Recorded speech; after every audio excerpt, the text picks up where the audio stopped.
Karena kalau Aceh gagal dibangun, itu dampaknya serius. Ya, dia akan berakibat, dia akan menjadi bisa efek domino. Percaya atau tidak, kalau kita pelajari runtuhnya ya negara besar itu kan ada beberapa negara yang jadi kunci. Baik, Bang TB, ini pertanyaan ringan tetapi sensitif. Sudah lama kita tidak dengar kata-kata daerah istimewa Aceh. Pertanyaannya, masih ada nggak sih sebenarnya apa keistimewaan Aceh itu? Atau sudah terasa nggak? Ya, itu kan sifatnya historis ya. Itu dulu kan kompromi politik Bung Karno ya, untuk memenuhi aspirasi rakyat Aceh. Kemudian daerah Aceh itu dikatakan sebagai daerah modal, daerah istimewa di bidang agama, bidang pendidikan. Kalau menurut saya tidak hanya sebatas itu. Keistimewaan itu bisa juga diterjemahkan dalam satu nilai-nilai yang sangat substantif. Apa itu? 3 saya bilang.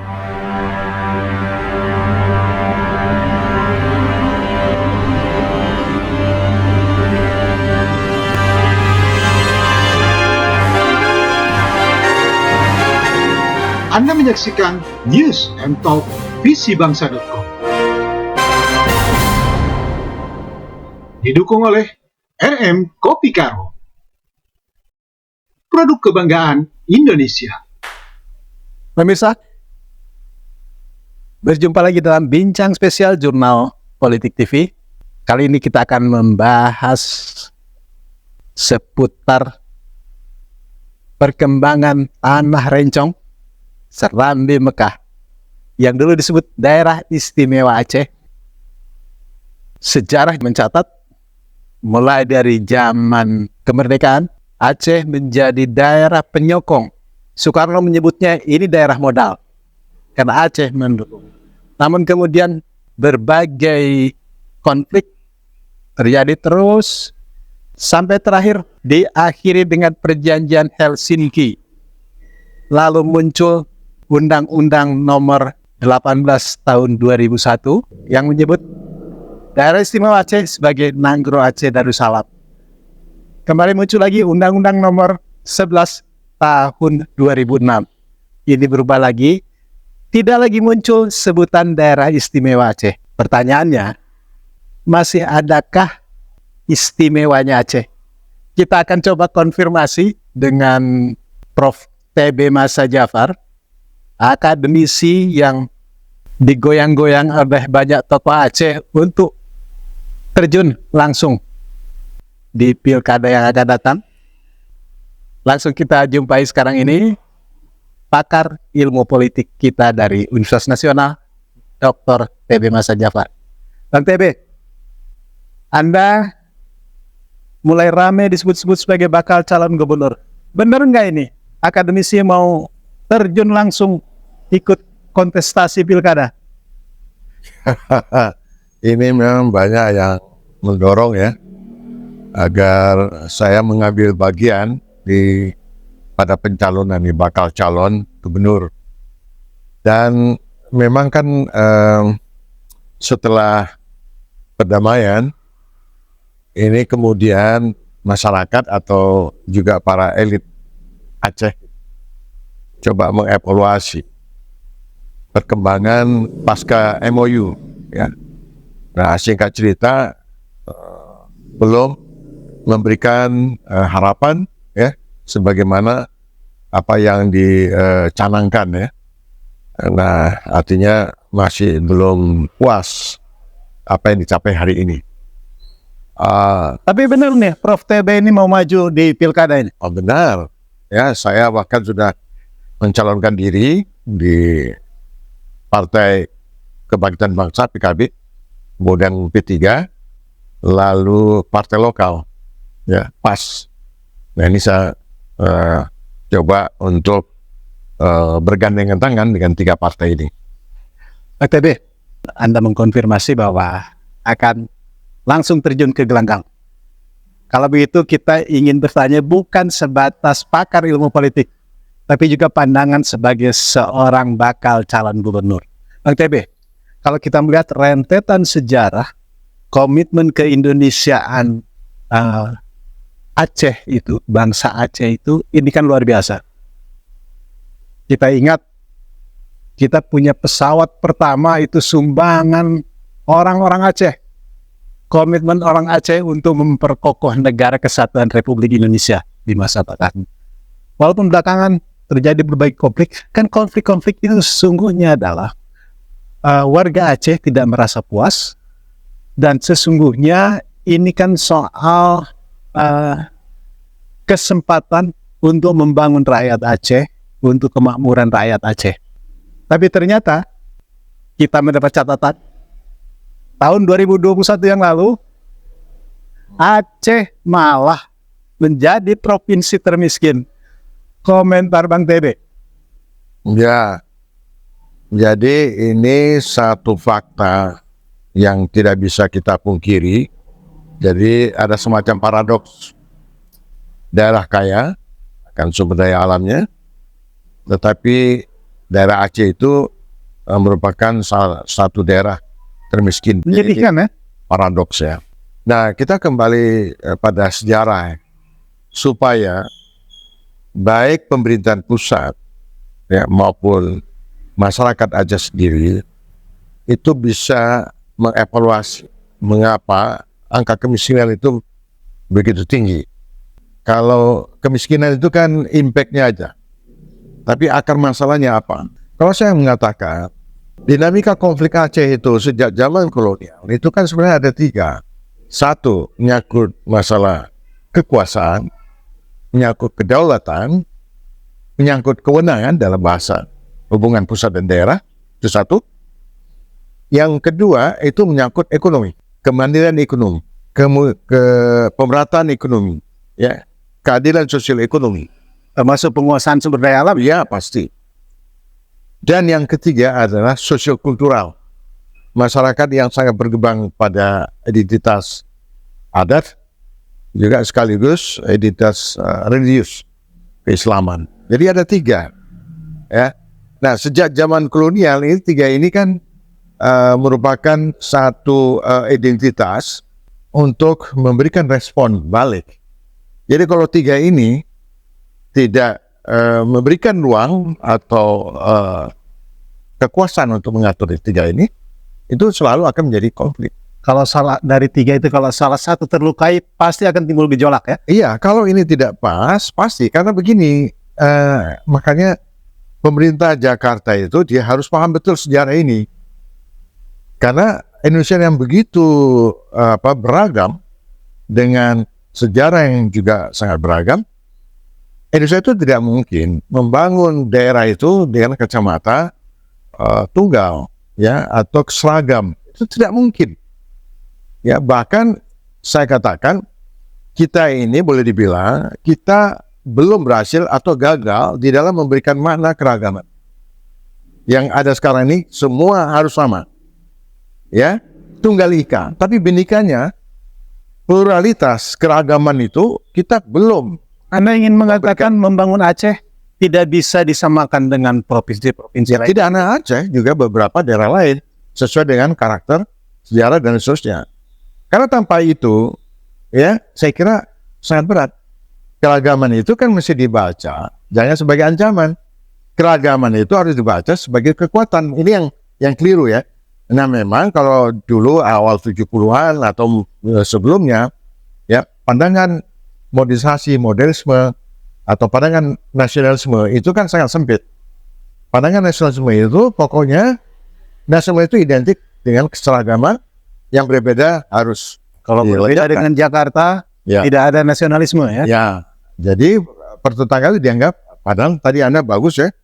Jadi sebenarnya spirit nasionalisme masyarakat Aceh ini luar biasa, dan itu mestinya itu dikembangkan, ditransformasi sebagai model bangsa di dalam membangun spirit, ya, nasionalisme, ya, dalam tentu saja dalam konteks keindonesiaan. Nah, ini kan tidak pernah dikembangkan, apalagi ditransformasikan, sehingga ada suatu understanding pusat dan daerah. Kalau ini tidak bisa ya dipahami kemudian dikembangkan, maka integrasi kita itu akan selalu ada masalah.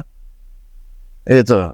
Jadi kedua belah pihak tentu saja ya, bagaimana memahami dimensi integrasi nasional itu dalam keragaman itu. Kemudian yang kedua ya, Bung Hadi ya, kan konflik itu kan akan memberikan impact pada fungsi pemerintahan.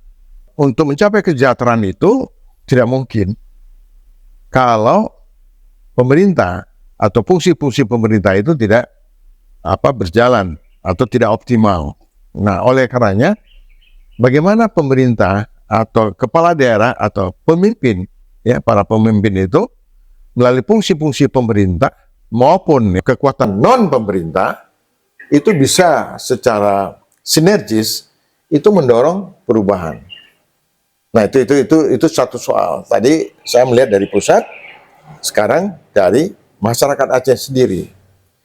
Nah, kalau fungsi-fungsi pemerintahan itu kan sekarang sangat terukur. Nah, kemiskinan di Aceh itu kan bisa dilihat dari indeks pembangunan, ketemunya Aceh itu termasuk daerah miskin. Kenapa menjadi salah satu daerah miskin? Maka kita lihat bahwa uang banyak, ya. Walaupun uang segitu menurut saya kalau pemerintahnya bisa kelola kurang malah. Mestinya paling enggak ya indikator ekonomi itu yang paling utama ya, itu membaik. Tapi menariknya Bang TB, 2021 tercatat sebagai provinsi termiskin. Kita dikejutkan sekaligus bersyukur. Tahun 2023 ternyata target penerimaan negara pajak dari Aceh justru melampaui target yang ada. Ini kan unik ini. Komentar Anda gimana? Ini kan kontras. Di mana ini masalahnya? Ya kalau saya tetap melihat pada fungsi pemerintah ya. Fungsi pemerintahan tidak hanya pemerintahan Aceh tapi juga pemerintah pusat. Ya artinya kalau kita mau katakan tingginya angka kemiskinan itu, kita harus jujur mengatakan transformasi perdamaian dalam wujud kesejahteraan ya, welfare state negara sejahtera itu gagal. Kita harus akui itu. Nah, dengan demikian kegagalan ini soal tata kelola atau soal nggak ada modal? Ya, terutama tata kelola. Ya, tata kelola pemerintahan itu berarti kan ada masalah. Misalnya kita lihat sekarang ini pengangguran di Aceh itu sangat tinggi. Yang kedua, roda ekonomi itu tidak berjalan sebagaimana semestinya. Dia masih sangat bergantung kepada APBA. Sementara potensi yang begitu besar kita lihat seharusnya itu kan bisa menjadi sumber pendapatan dan juga sekaligus untuk penyerapan lapangan kerja. Nah, itu yang saya katakan. Kita harus melihat apa sih problematiknya. Daerah Aceh itu kan paling enggak, saya kira juga daerah lain ya, ada 4 stakeholder, ya, ada 4 pemain di dalam perubahan sosial itu. Yang pertama pemerintah sendiri, yang kedua kampus, yang ketiga dunia usaha, yang keempat pemerintah. Nah, saya melihat ya keempat stakeholder ini belum bergerak secara sinergis. Belum nyambung ya? Belum nyambung ya. Nah, oleh karena itu mungkin salah satu sebabnya dan juga itu sudah terjadi banyak anggaran yang tidak terserap. Kalau anggaran tidak terserap tentu perusahaan utamanya apa? Perusahaan utamanya adalah bagaimana membuat program ya sehingga anggaran itu terserap. Membuat program itu kan tidak bisa ya secara spontan, tetapi membuat program itu harus melalui suatu pendekatan yang komprehensif. Nah, disinilah penting dari keterlibatan kampus. Bagaimana para akademisi itu ikut membaca problematik sosial, ekonomi, politik, dan sebagainya. Kemudian orang-orang kampus ini juga bagaimana merumuskan, memberikan masukan kepada Bapeda, katakanlah seperti itu, atau kepada pemerintah, sehingga kita bisa memastikan Aceh 10, 20, 30, 40 tahun yang akan datang posisinya di mana? Ya, kekuatan ekonominya seperti apa? Capaian angka pendidikannya seperti apa? Ya, kualitas pendidikannya seperti apa?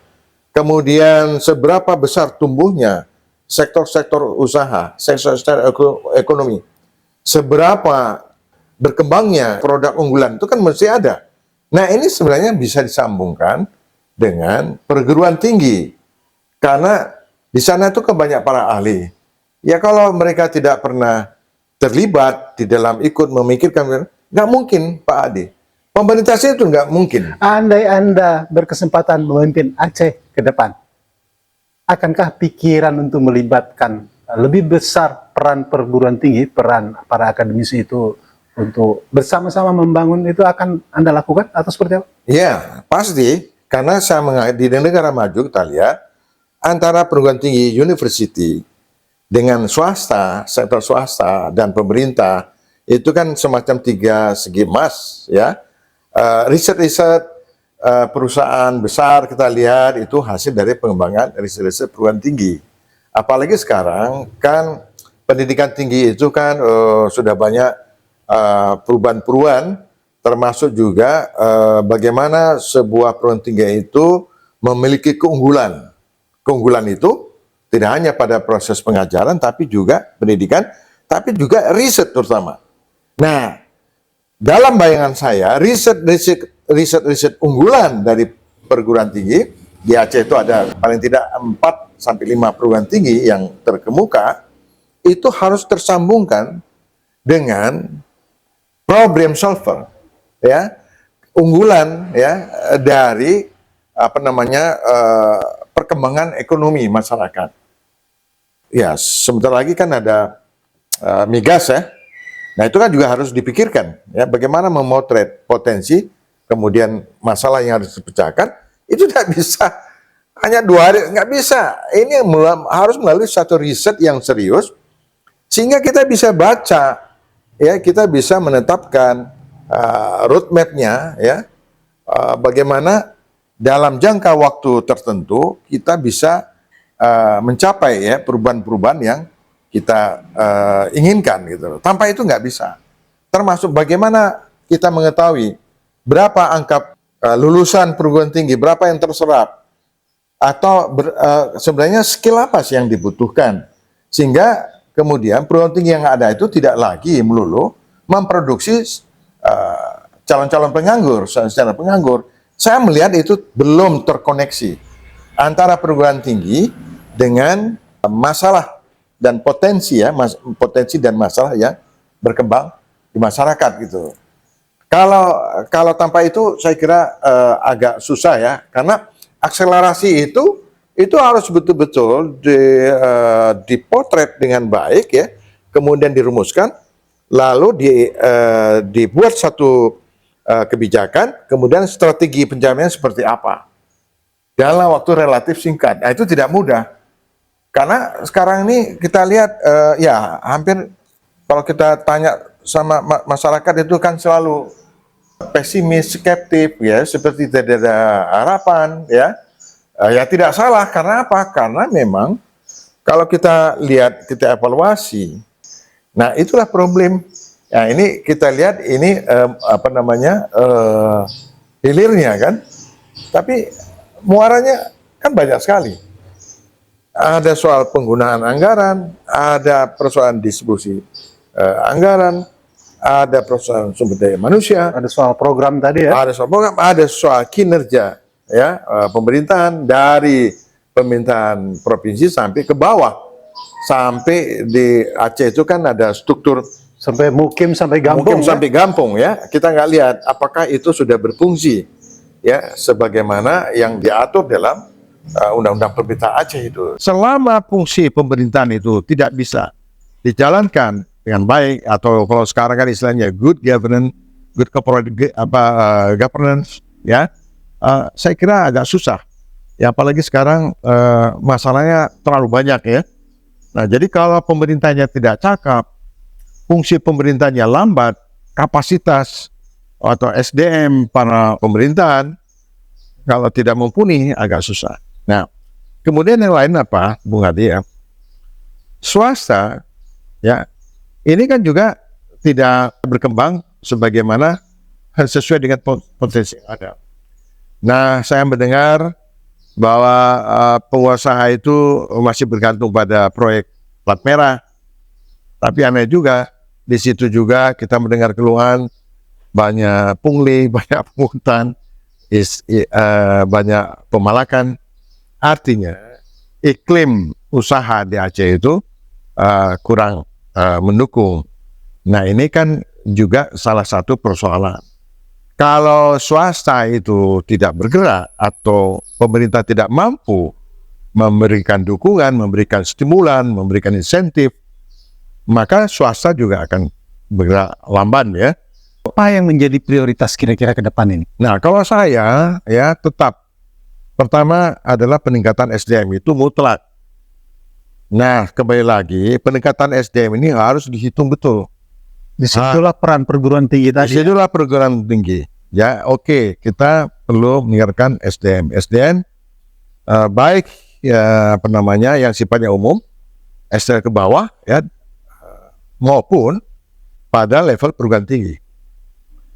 Apakah perguruan tinggi itu hanya lebih banyak membuka jurusan-jurusan yang sebenarnya sudah tidak relevan, contohnya mestinya vokasi itu justru diperbanyak supaya yang pertama dia bisa menyerap lambangan pekerjaan sekaligus juga membendung arus pekerja dari luar. Ya, dalam pengertian supaya sekurang-kurangnya ada keseimbangan. Kalau ini tidak dipersiapkan, maka lapangan kerja yang ada di Aceh itu akan diisi oleh pencari kerja dari luar, dan itu akan ada problem sosial, ya, akan muncul kesenjangan, kecemburuan sosial, itu akan memicu konflik gitu. Nah, oleh karena itu harus dibaca benar gitu loh. Itu bahkan bisa ditentukan ya durasinya kapan, ya kan? Nah, itu kan bagaimana kemampuan perguruan tinggi dengan Bapedanya untuk menjawab itu gitu. Itu soal SDM. Prioritas lainnya kira-kira? Nah, prioritas lainnya adalah bagaimana meningkatkan kualitas ya komoditas-komoditas unggulan. Salah satu misalnya di sektor pertanian ya, Aceh itu kan lumbung padi yang baru tuh. Nah, kalau bisa baik kualitas dan kuantitas ditingkatkan supaya dia bisa mensupply ya. Kalau Indonesia itu impor, ngapain impor? Nah, Aceh sebagai lumbung padi itu bisa mengisi impornya dari Aceh ya. Impornya dari Aceh kan itu ya. Itu antara lain. Jadi yang real saja. Nah, yang lain apa? Yang lainnya tuh banyak ya. Ada beberapa komoditas yang dulu unggulan, bahkan orientasi ekspor, masuk kopi, lada, yang memiliki pasar internasional. Ada beberapa komoditas. Saya hitung ada kurang lebih ada 14 komoditas. Nah, di antara 14 komoditas itu harus ada riset untuk menentukan apakah dari 14 itu yang mana diunggulkan. Kalau misalnya ada 5 ya komoditi unggulan, maka semua sumber itu harus dituangkan ke 5 itu. Misalnya kopi Aceh apa bisa menjadi pemasok dunia ya? Ya, dan apakah kemudian di Aceh itu akan ada industri ya, tidak industri berat tapi industri menengah di mana rakyat itu bisa terlibat, rakyat itu yang pemiliknya kan. Sampai juga pada pemasaran. Keterpihakan pemerintah ini luar biasa. Nggak bisa misalkan petani kopi dilepas ya, kemudian terserah dia memasuki pasar. Pemerintah harus memberikan dukungan, harus membuka akses, harus memberikan promosi. Itulah tugas pemerintah, sehingga betul-betul kopi itu betul-betul menjadi unggulan. Paling enggak itu akan menandakan pendapatan daerah, dan juga sekaligus bisa meningkatkan kesejahteraan rakyat. Itu baru satu. Banyak yang lain juga termasuk kelapa. Ya, di Aceh itu kan padahal kebutuhan kelapa itu kan sangat tinggi. Nah, jadi kita tidak bicara mengenai potensi-potensi yang real itu dulu. Nah, sembari itu nanti kita lihat ya baru nanti dari komunitas itu mesti juga terbangun home industry yang menopang dari sektor-sektor unggulan itu, gitu ya. Home industry itu kan mulai dari bagaimana packaging, dari produk-produk yang ada. Jadi khusus saja dia soal packaging, ya itu bisa tumbuh di rumah. Itu contoh-contoh ya. Begitu juga soal kerajinan tangan itu kan banyak sekali itu. Ya, nah itu saja itu sangat luar biasa. Nah juga di sektor pariwisata. Sektor pariwisata kalau kita lihat makin lama kan pengunjungnya meningkat ya. Nah kan juga Aceh dikenal ini adalah satu potensi yang bisa dikembangkan adalah wisata religius. Nah ini sangat mungkin karena di sana tuh banyak sekali situs-situs sejarah tentang masuknya Islam, perkembangan Islam ya itu banyak sekali. Dan itu menggambarkan kebesaran sejarah Aceh juga kebesaran Islam di Indonesia. Ya, nah saya kira pemerintah pusat juga harus serius ya, harus serius menopang itu gitu loh. Nah, jadi dengan kata lain saya katakan merawat Aceh itu harus dengan ikhlas, harus dengan tulus. Karena kalau Aceh gagal dibangun itu dampaknya serius. Ya, dia akan berakibat, dia akan menjadi bisa efek domino. Percaya atau tidak, kalau kita pelajari runtuhnya ya negara besar itu kan ada beberapa negara yang jadi kunci. Baik, Bang TB, ini pertanyaan ringan, tetapi sensitif. Sudah lama kita tidak dengar kata-kata daerah istimewa Aceh. Pertanyaannya, masih ada nggak sih sebenarnya apa keistimewaan Aceh itu? Atau sudah terasa nggak? Ya, itu kan sifatnya historis ya. Itu dulu kan kompromi politik Bung Karno ya untuk memenuhi aspirasi rakyat Aceh. Kemudian daerah Aceh itu dikatakan sebagai daerah modal, daerah istimewa di bidang agama, bidang pendidikan. Kalau menurut saya tidak hanya sebatas itu. Keistimewaan itu bisa juga diterjemahkan dalam satu nilai-nilai yang sangat substantif. Apa itu? 3 saya bilang. 1, bagaimana pembagian kekuasaan pusat dan daerah sehingga orang Aceh itu merasa berdaulat. Jadi kalau ada sekarang orang sebagian berpikir kalau begitu lebih baik merdeka, ya. Saya kan sebagai seorang akademisi itu sebagai sesuatu yang wajar, ya dalam sebuah dinamika. Tetapi kalau sebagai pemerintah, sebagai politisi itu tidak boleh terjadi. Jadi sekarang itu tantangannya adalah bagaimana power sharing itu harus terus diperbaiki. Kalau undang-undangnya ada kelemahan, ya revisi. Jadi jangan tabu. Undang-undang pemerintahan Aceh itu kalau terlihat ada beberapa yang kurang optimal itu bisa diperbaiki. Ya, karena itu kan bukan Quran dan hadis yang akan bisa direvisi. Ya, kalau sebuah undang-undang kalau dia tidak bisa menjawab ya atau dianggap ini kurang, ya saya kira harus direvisi. RUU perubahan itu mangkrak sekarang. Ya, itu saya dengar juga gitu lah. Ya, apa kekhawatirannya? Nah, itu yang saya katakan, membangun Indonesia, membangun Aceh ini harus dengan ikhlas dan ya harus ada trust. Jadi kalau rakyat Aceh itu tidak punya trust, dia nggak percaya, susah juga. Begitu juga pemerintah juga selalu curiga, ya susah juga gitu. Nah, sudah saatnya cara pandang ini harus dirubah. Ya, bagaimana membangun integrasi nasional itu. Jadi tidak melulu pandangan sentralistik itu seakan-akan bisa mengendalikan, tidak bisa. Indonesia sangat luas. Jadi pengendalian ya Indonesia itu adalah penguatan pada local government. Mana istimewa selain power sharing, apa lagi? Ya itu soal ekonomi, saya katakan kan ada 3. Ya. Power sharing? Ya bagi hasil segala macam ya. Ekonomi? Ya itu jadi keadilan ekonomi, keadilan sosial itu kan mesti diwujudkan ya. Jadi daerah yang kaya itu jangan sampai semacam kontradiksi, kaya tapi miskin. Nah itu kan PR buat pemerintah lokal, pemerintah Aceh maupun PR buat pemerintah pusat. Itu harus diselesaikan. Kalau tidak nanti akan jadi masalah. Kemudian yang terakhir apa? Yang terakhir itu yang tiga itu adalah soal kultur, soal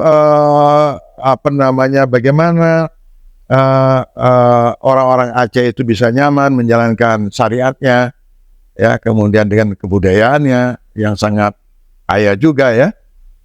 Jangan sedikit itu selalu dianggap tidak nasionalis atau akan mengancam integrasi nasional, integrasi bangsa.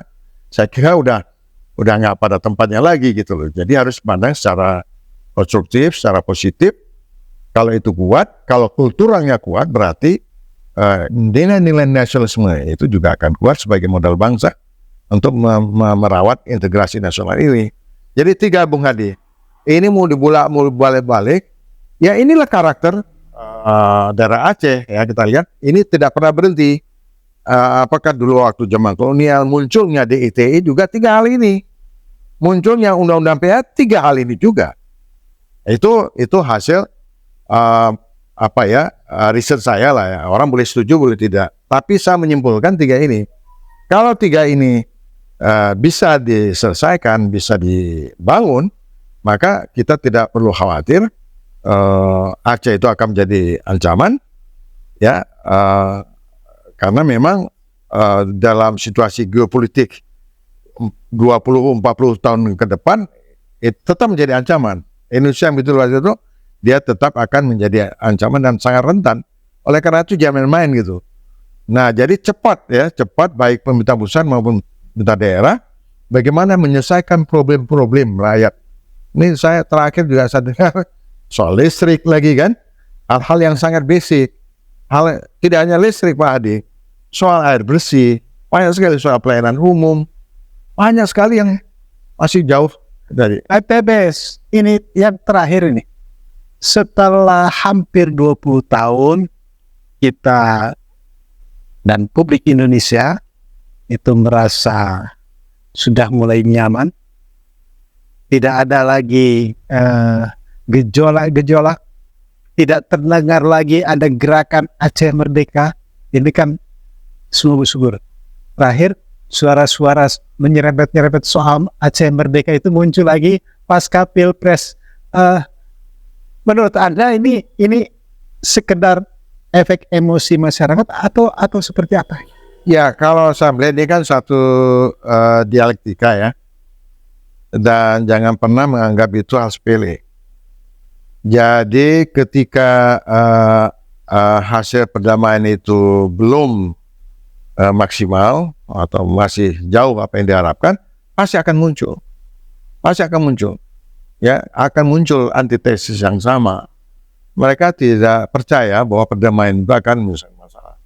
Jadi kalau kita lihat narasi, lah ini sudah perdamaian kok tidak ada progres ya. Kemudian pemerintah pusat sepertinya setengah-setengah ya. Dan tidak hanya itu, juga termasuk pemerintah Aceh itu juga dikritik habis ya.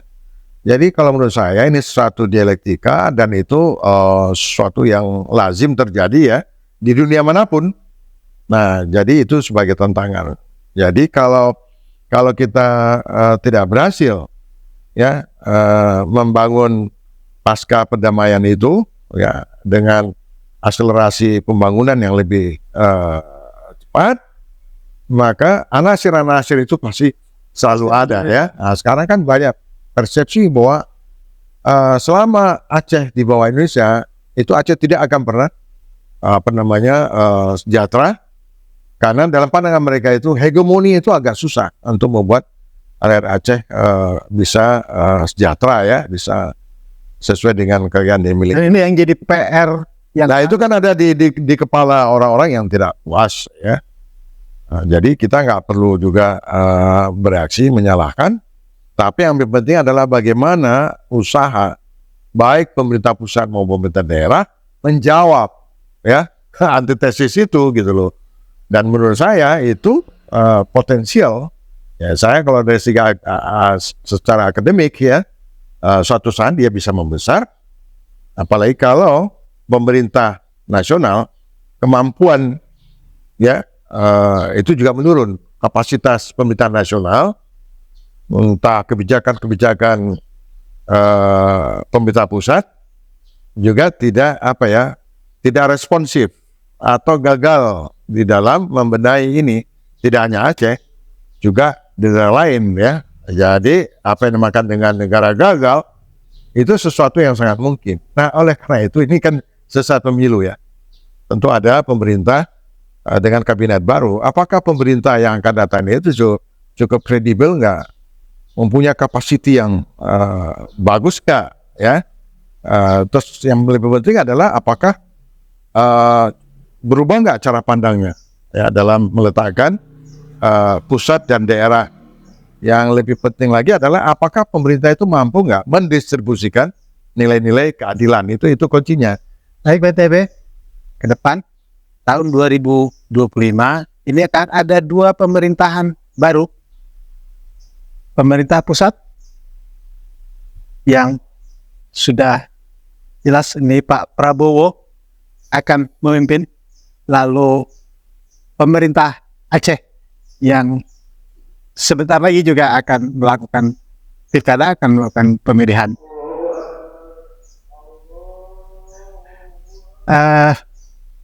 Kata kunci terakhir untuk warga Aceh menyongsong 2 kepemimpinan pemerintahan.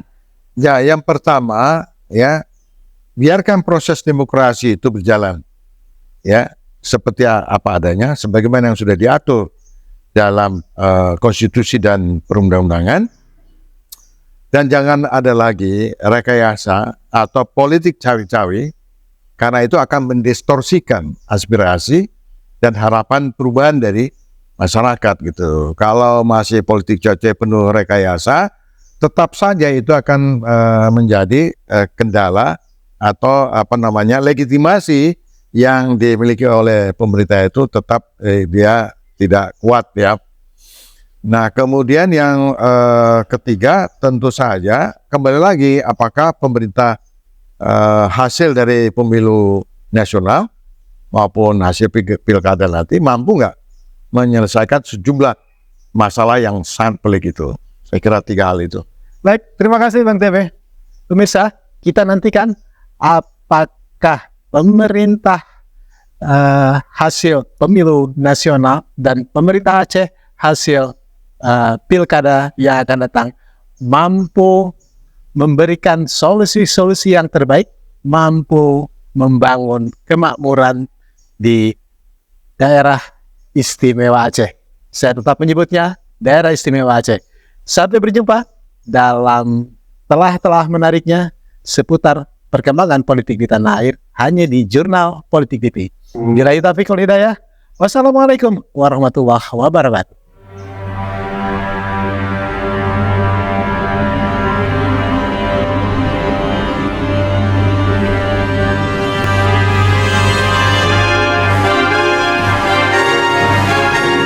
Anda menyaksikan News and Talk visibangsa.com.